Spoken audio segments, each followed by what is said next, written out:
What's happening, everybody? Thanks for tuning in to the Crash Make Boom podcast.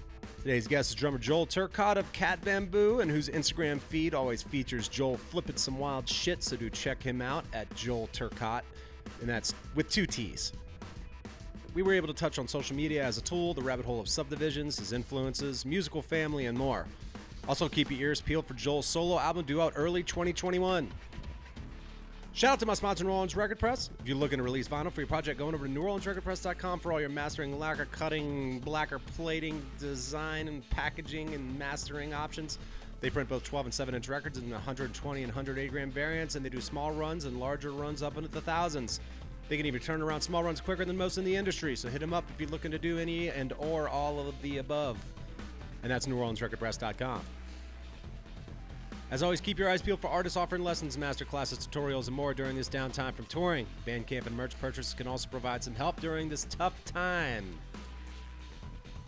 So without further ado, here we go. Joel Turcotte. Flipping and subdividing.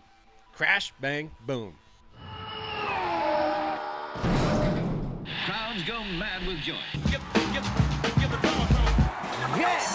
All right, Joel Turcotte, what's going on, man? Other than practicing, what have you been doing with your time, man? I know last night I was watching you on your Instagram live feed, and one of my favorite parts was after you played about a 20-bar fill. Right out of it, you managed to clear the bangs off of your forehead, getting back on the one. So that was especially impressive.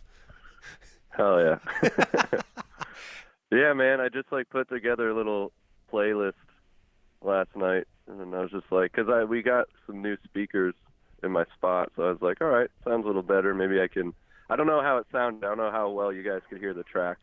But yeah, it sounded pretty good from what I could hear. I was going to ask you about that. So you just had the drumless jams cranking out of the PA with an iPhone basically capturing it all? No, they were just the tracks. There were still drums in there, so that's dope that it sounded like it was drumless.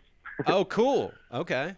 Nice. Yeah, I just had a lot of pop and then randomly put Language by the Contortionist on there because I was like, fuck it, switch it up, you know? Yeah, right. Nice, man. What have you been doing to stay sane and or alive amidst this bizarre world in which we find ourselves that just keeps, I mean, obviously there's some technology that's looking like it's going to hopefully curb some of this thing, but Jesus, the effects that it's had on the industry and live shows and venues and events and everything else is, my God, it's trying times. Yeah, it's extremely not optimal, but yeah. I've been working, so I teach at a music school for intellectually disabled young adults, and we were remote for a while back in March. We weren't doing shit for a few months. Well, for a month we weren't, and then we were all on Zoom, and then we went back in August in person up until last week because we made it that long without COVID, but then COVID inevitably entered in, so now we're kind of back remote. Wow. For a little bit, but kind of good timing because it hit last week, and then we have our winter break next week. So just had to go back remote for 2 weeks, and then hopefully by the end of our 2 weeks off, everyone will be clear when we could go back in person. So, wow. Doing that, hanging with my girlfriend, just trying to keep my sanity. The winter is not fucking helping at all. Yeah. Because I don't know what the lockdown situation is where you're at, but it's not crazy strict here, but it's not really anything's open. Yeah. At least in the summer, you could catch a hike. I live in a pretty area. There's a lot of places to go, but now that it's just freezing out, it's just yeah, man, there's literally nothing to do. Yeah, and you said you're in Western Massachusetts? Yeah, I'm 90 minutes west of Boston, near Springfield and Hartford. Gotcha. Yeah, I saw you were in a basement a lot of, or what appears to be a basement for some of your practice videos. So I assumed you were somewhere that is not like Louisiana that has no basements, because in certain areas, obviously like in New Orleans, it's below fucking sea level. So I was like, all right, I'm assuming he's in the Midwest or he's out in the Northeast coast or somewhere. So it's needless to say, freezing ass cold there, and about all you can do is hang and I imagine play some drums. Yep, basically. Been trying to write some more music into some producing. I'm working on my first solo record that I started right when quarantine hit. Been kind of stagnant on that. I just need to finish up a few things, but we're pretty close to just getting ready to mix and master it. Nice. So I'm pretty stoked on that. Awesome, man. Other than running through the material and writing and this and that and the other, are there any particular drum exercises you've been practicing as of late that have been, particularly challenging, or any of that stuff, or extensions of what you've been doing previously? Yeah, I'm always just kind of trying to expand on the nerdy quintuplet, septuplet subdivision realm. Right. That's been my focus for the last few years, or one of the main focuses. But I'm just trying to continuously develop my voice on that and really kind of focus on phrasing and flow. Right. Because that's kind of like a good goal of mine is, I don't want 5s and 7s to just be like this boxy vocab of mine. I just want to like integrate that stuff into my playing as fluidly as possible, Right.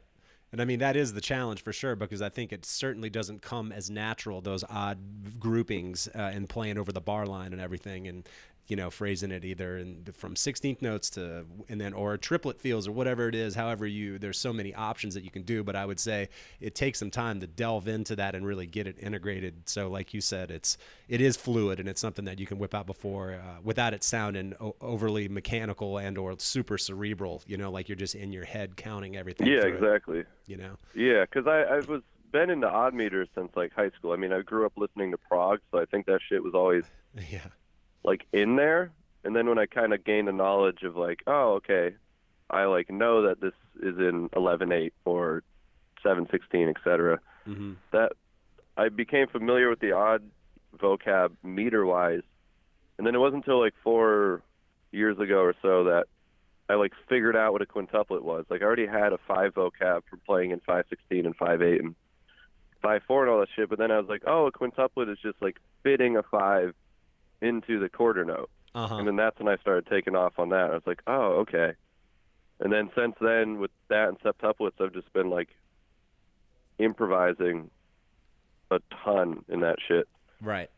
I'm not like super regimented with my practices, so improv is like, I don't know, a huge part of my playing, and it allows me to integrate my ideas into that in a more functional way. Because at the end of the day, it's like I don't want my shit, like you said, to sound, rehearsed or boxy or too mechanical. I want it to be natural and fluid, and the only way to do that is to kind of integrate it into improvisation as quickly as you can.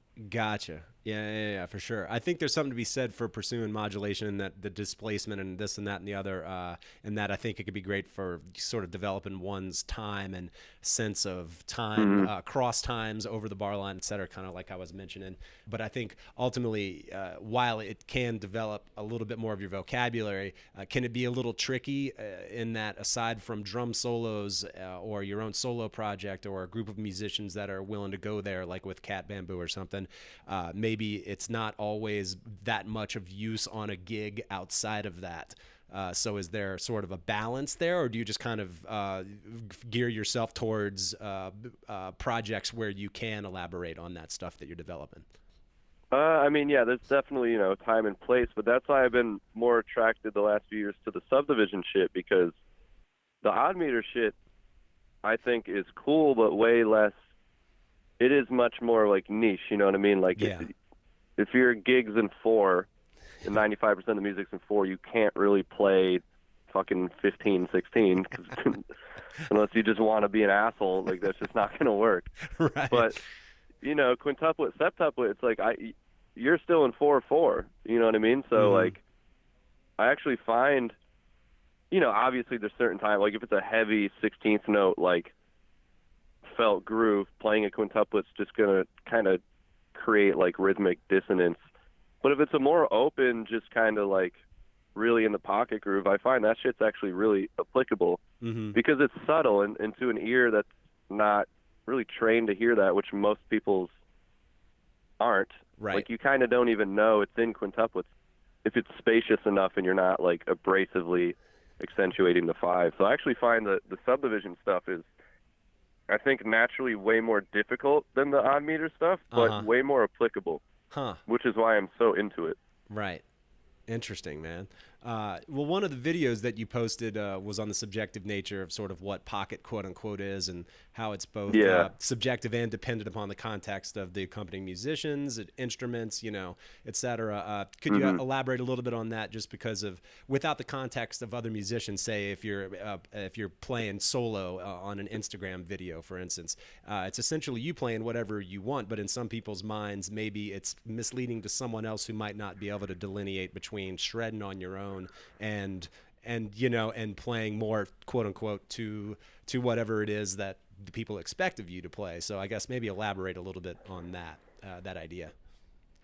Yeah, I mean, I was kind of just taking a jab at all the people on Instagram that are perpetually seeming to shit on busy players and stuff, Right. Yeah. It was kind of just, in short, me saying, like, there is no confined walls to what constitutes pocket, and it's always like people kind of tend to throw the idea out that it needs to be super simple and less is more, which can be the case, but I was kind of just trying to go out and be like, that isn't always the case, and just because you do play busier doesn't mean there isn't pocket, doesn't mean it doesn't groove. Mm-hmm. It doesn't mean it's lacking feel or musicality at all. I think obviously it's dependent. If I'm playing for Adele and it's a ballad, like, yeah, obviously 30-second notes linear grooves probably aren't going to work. Yeah. But the idea that, like, I don't know, playing like some Dua Lipa, like heavy, high energy pop shit, like you could get pretty busy on that and like totally keep the downbeat, keep all the main hits. But like there's ways to play busier musically and to not cloud it. Right. So I think it was just kind of going out saying, like, yeah, pocket doesn't need to be this rigid, tightly confined thing. It is a subjective thing, like all music, and kind of who is to say that something lacks feel or musicality, you know what I mean? Right. Totally. So kind of that general idea, because obviously I probably overplay everything and play too many notes, but like at the end of the day too, what I was kind of getting at is like, it's music, man. Like that's what I want to do, and if I'm happy and the people I'm playing with are happy with it, Exactly. then that's all that matters. Obviously, you got to know when and when not to do it. Mm-hmm. But this idea that like you shouldn't ever do it, that like less is always more. It's like, well, that's maybe how you think, but you don't need to shame other people. Sure. That shit always gets under my skin a little bit. Yeah, I bet, man. Well, in pursuing some of these exercises and developing the vocabulary, as you mentioned, has it altered your taste in the music that you consume to the extent that what might be considered straightforward music is maybe a little less interesting than it was previously? Not at all, actually. There's a big separation for me between who I am as a player and who I am as a consumer. Mm-hmm. I really like the heady, more advanced, nerdy stuff as a player, but honestly, as a consumer, like, I just, how the Spotify shit came out this year that you can look at what you listen to. Yeah. I listened to like 58,000 minutes of music, and like my top genre was pop. Really Like interesting. I listened to a ton of R&B, like chill hop, pop, like all this simple stuff, because I find like I feel like my taste has matured a bit. Like back when I was like a pretentious young prog head, Mm-hmm. I like had to find. I was like, what is the most complex? Like I want like fuck 4/4, give me all the time signature changes. And then the last few years I've just kind of like been a bit more turned off from that. Not that I don't like that. I still listen to prog, but Mm-hmm. just like flow and musicality and all that stuff just more attractive to me now. I don't feel like listening to a song that feels like a fucking math exam that takes me 10 hours to listen to figure out all the time signature changes and shit, Right, totally.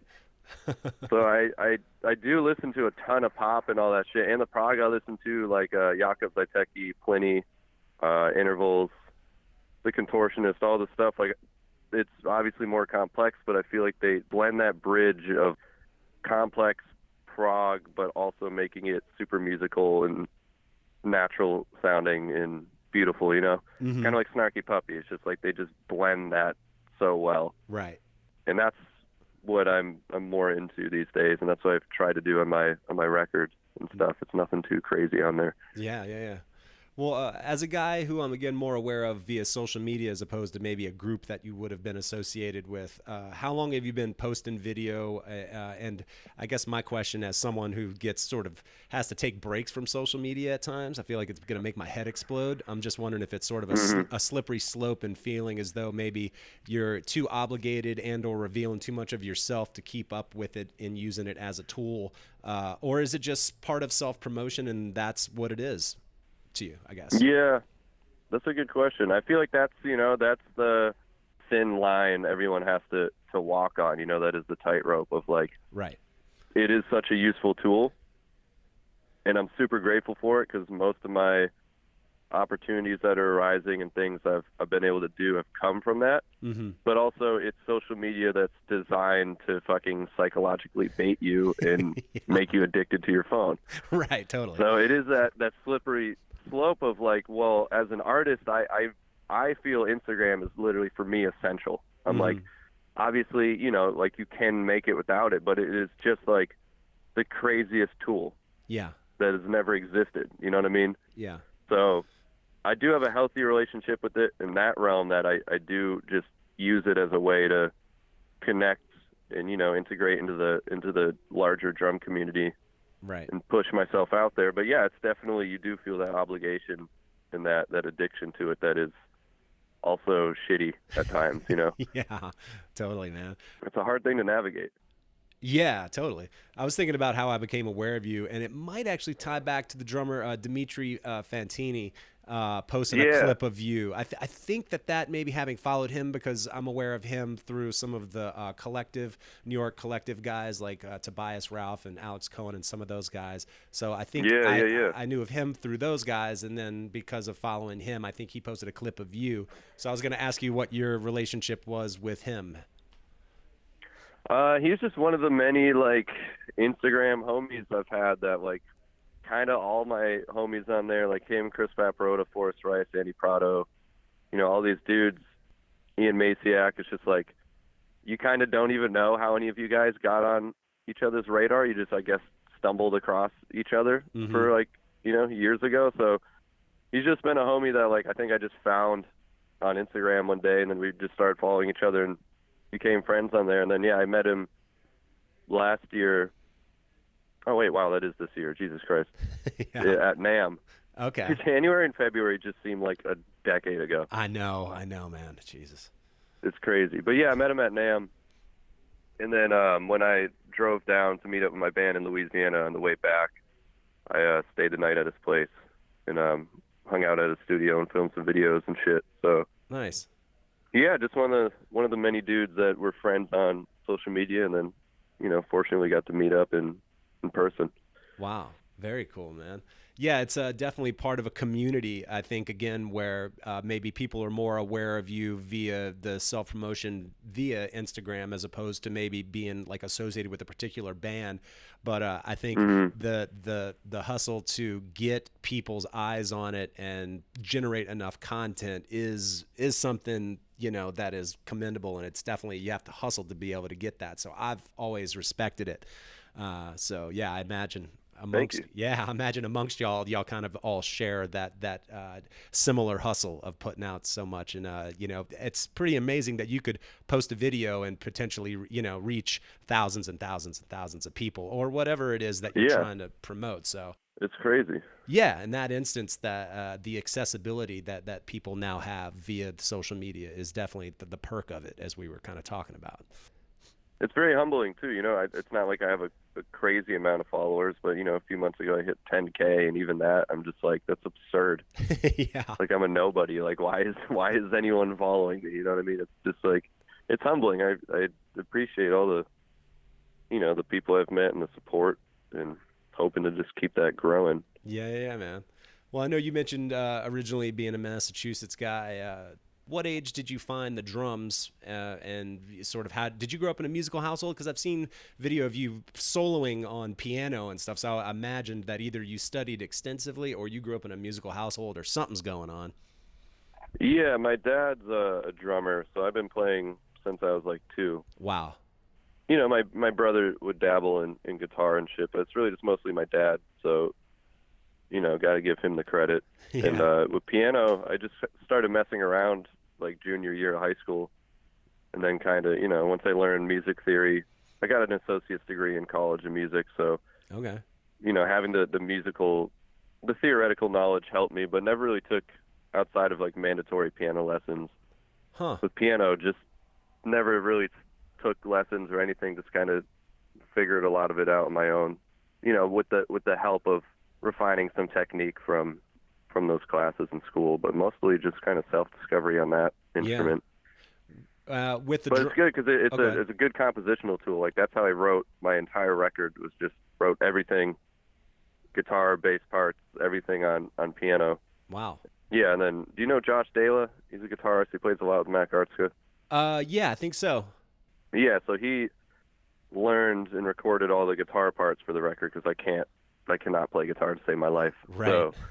So he'll be on the full record. So shout out to Josh because super Nice. thankful that he was willing to do that and learn all that shit because guitar parts written by a drummer on piano are not intuitive at all. And Of course not.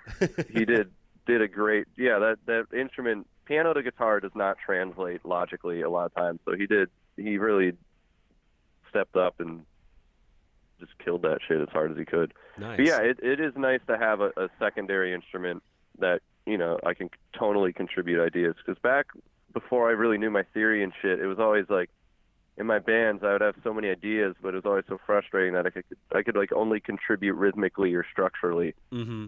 But I could never like write a riff or like contribute tonally. So now having that ability is a lot more fulfilling in terms of composition and creative output.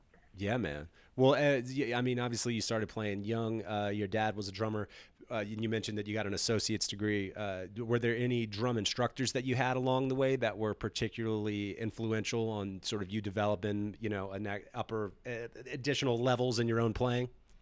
I had a few drum teachers, but I think my last drum lesson I had was in like junior year of high school, so probably 10 years ago now. Wow. Great jazz drummer. I learned some from him for sure, but at that age in high school, man, I was just skateboarding all day, every day with the homies and shit. Like I would drum, but I didn't take it seriously. It was just the thing I did for fun. Mm-hmm. And then kind of junior year, senior year, when you get closer to graduating and it's like, all right, what am I going to do with my life? That's when I kind of got more into drumming and realized I wanted to do that. And then once college hit, that's when I kind of took off. So once I started to get a lot better and deep diving and shit and progressing, that was kind of on my own. I didn't have any teachers at that point. I learned a lot from YouTube and just like watching drummers that inspired me and shit. But yeah, I did have teachers, but at that age, I don't even remember half the shit I learned, or like didn't practice it that much or wasn't that into it. So kind of always a self-explorer on that realm, Yeah. And man, it's so amazing the tool that is YouTube. And speaking of tools, just to have the access to so many players all over the world, to be able to have that visual correlation of what they're doing. Yeah, it's crazy. As opposed to listening to a record, sitting in front of a stereo and being like, what is that? How is that done? Who is this guy? What's he playing? It's amazing, and I think it's definitely, you could attribute the increased skill set of younger players in correlation with being able to have said access to all those videos, because it's mind-blowing for me. I've been playing for 30 years now, almost 30 years, but to see young kids and how advanced they are in their vocabularies, and it's just a totally different thing. I always make jokes about how the pain in the ass that it would be to get a VHS drum instructional video and then like go into the store, and like sometimes it would be closed and you're like, oh, I can't get that now. And then you'd go there, and then the one guy who knew anything about drums wasn't there that day. So then you'd be talking to a guitarist and he'd be like, well, people like Dave Weckl, so one of these 3 videos that he's put out, maybe you should check that out. Yeah, man. It was always a crapshoot, whereas now it's just like this video treasure trove of all these incredible players that you can pull in from and witness. It's just amazing to see it, and especially even tenfold now with Instagram and shit. It's like now you can just DM your favorite drummer and they like might respond. You know what I mean? Like right. It's super weird, man. Like it's like I remember one time Aaron Spears followed me, and I'm like, why? Like, what? But it's definitely a privilege. Yeah, I mean, you cannot like separate that. Like, that is so integral to why these younger cats are just evolving so fucking quick, you know?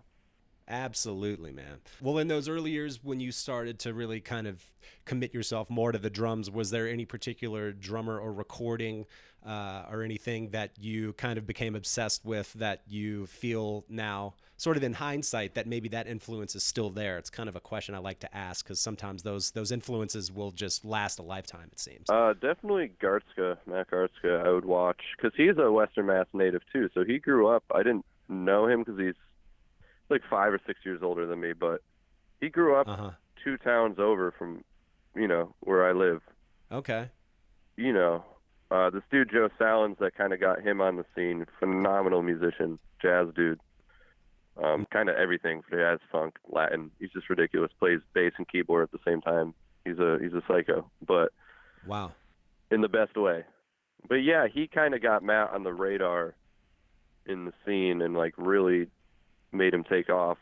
And then I got on Joe's radar, so then me and Joe have played a ton of shit together over the last 5 or 6 years, and I think through that I kind of got on Matt's radar, and now Matt's a homie of mine. Like, I stayed with him when I was at NAMM and shit, but which is crazy too, because back when I was like 18, 19, I just watched his YouTube videos like every fucking day, man, for like 2 years, just like studying him and just being like, fuck. Like, he's like the kind of guy that like made me realize like I suck. Yeah. You know what I mean? Like, I never had an ego, but I was always kind of the good drummer in school, super like a big fish in the smallest pond ever. And I always knew that. I didn't realize the scope of my inability, but I was always at least humble enough to go like, yeah, man, if I go out to Boston or New York, like, I ain't shit. Like, I'm not actually good. Right. And then he's like a drummer that actually made me realize like, oh fuck, I'm not good. Like, I'm not actually good. Yeah. And then that's the best. That's why, like, that can be such a hard thing for people to experience, that like actual humbling moment of realizing how not good you are. Right. But I think that's the single most helpful thing that can happen to someone at any craft, because once your eyes actually open to like, oh shit, like, I'm actually seeing the scope of where other cats are at and where I'm not, then you can just full fucking deep dive onto the path to get you there. Right. You know what I mean? And he kind of opened my eyes just watching him, and I got to shed with him one time when I was in like high school, and he was definitely, just responsible for being one of the cats that opened my eyes to like, oh fuck, like, there's an infinite amount of shit out there and I don't know Yeah. jack shit. Like, I ain't that good. So Right. It's cool that he's a homie now, and I've like shed with him and spent time with him, because he was like, at that time, my biggest inspiration then, and he still is one of my many drum homies that I get inspiration from. Awesome, man. Yeah, I know we've been, obviously it's hard to not talk about being amidst all this COVID madness, but has there been any particular artist or record that you've been digging, especially that seems especially fitting, or as just an escapism for how strange life is right now?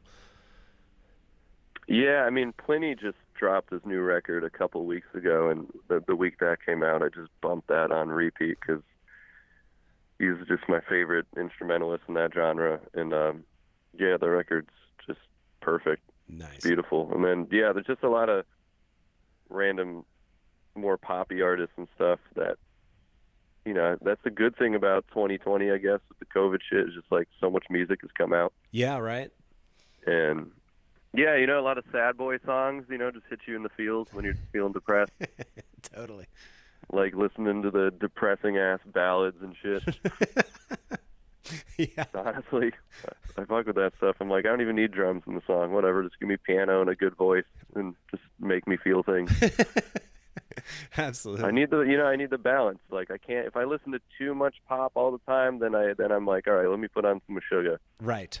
Or if I listen to too much prog and that, I'm like, dude, I need something chill. Totally. So, yeah, but I mean, there's been a lot of records, but that Pliny's last record, Interval's last record, this dude Jeremy Zucker, a pop artist, who put out a really gorgeous album. Yeah, there's been so much. Awesome. Right on, man. And then just trying to compose my own stuff too to, fit what I want to hear. Right. That's been my mindset with the record I wrote is, I didn't want to get too self-indulgent. I didn't want to write a record that's just me masturbating behind the drum set. You know what I mean? Sure. I just want to write a record that I, as a listener, would be pumped to hear. Totally. If I heard it, Absolutely. Yeah, so just been trying to not only find artists and listen to stuff that suits the mood, but to be writing and creating stuff that also fits how I'm feeling. Do you have a estimated date for release for the solo record? No. I've been, again, stagnant for a while. I literally just need to finish this one tiny interlude song and then go through and add some more layers. Mm-hmm. And then I just need 2 more solos done on it, and then I am set to mix and master. I put out my first single back in September, but hopefully early 2021, I'd like to have it out. Yeah. Nice. But yeah, it should be cool. It's not really a full length, but a longer EP. Okay. Yeah. Yeah, 7 songs. Nice. All right. I'll be on the lookout for it for sure, man.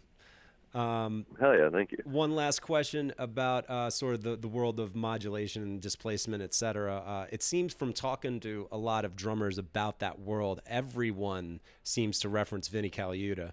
And I noticed I read one of Zappa's autobiographies, and he was saying that of the drummers that played it with him, which there are no shortage of incredible ones, that Vinnie was one of the greatest. He was the greatest that he ever heard do it. So I was just wondering, and sort of getting into that world and talking to other drummers, is Vinnie one of those guys that seems to come up in conversation?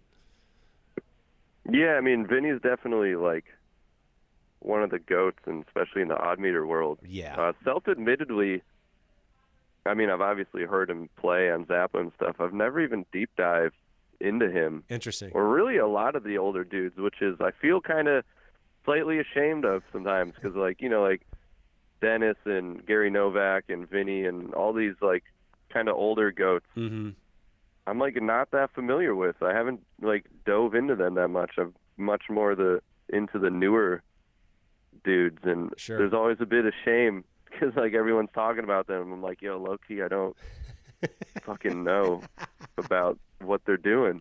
And then every time I see videos, I'm like, why the fuck haven't I dove into these dudes? They're killing. Yeah. Gary Novak, I didn't know shit about him, and then my homie Matt Bover was showing me a video of him. I was like, dude, this dude's fucking destroying it. Right. But I do know Vinny is obviously one of the goats, and especially in the odd meter world and stuff. Really a trailblazer. Totally.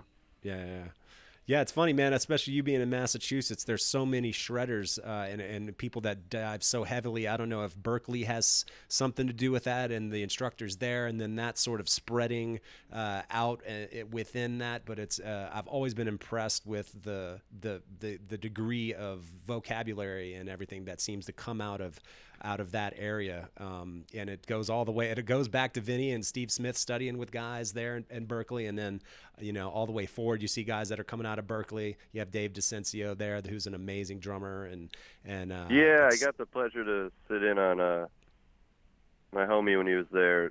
Was taking lessons with them, and then me and Andy Prado, when Andy was on tour, got to just sit in and hang with DeCenzo and shit. Nice. And super cool. Yeah, super nice guy. Awesome, man. Really artistic, which I like. I like drummers that are a bit more philosophical and artsy in their approach, less just numbers and technicality. Right. Absolutely, man. Right on, man. Well, it was fun talking to you, Joel, man. I'm glad to catch up with you and connect the dots on some of the stuff. Again, only sort of knowing you through watching you on my cell phone, oftentimes via Instagram. So it was cool to hear some of the background on all that sure, goodness. Man. And keep me posted on the 2021 release of the solo record once you get everything ironed out and ready to release. Absolutely. I need to maybe I'll work on that today. Maybe this will be good. There you go. Motivation to stop slacking on that shit. Right on, man. Well, Joel, it's great talking to you, buddy. Take care, man. Good luck enduring the winter, and we'll catch up soon. Absolutely, bro. Appreciate it, man. All right, everybody, thanks for tuning in. Thanks, Joel, for hanging. It's good to pick his brain about some of the madness that I see him working out on Instagram and whatnot. Definitely looking forward to his solo record, as the dude is a multi-instrumentalist on top of all that madness. So we'll catch you on the next one. Crash, bang, boom.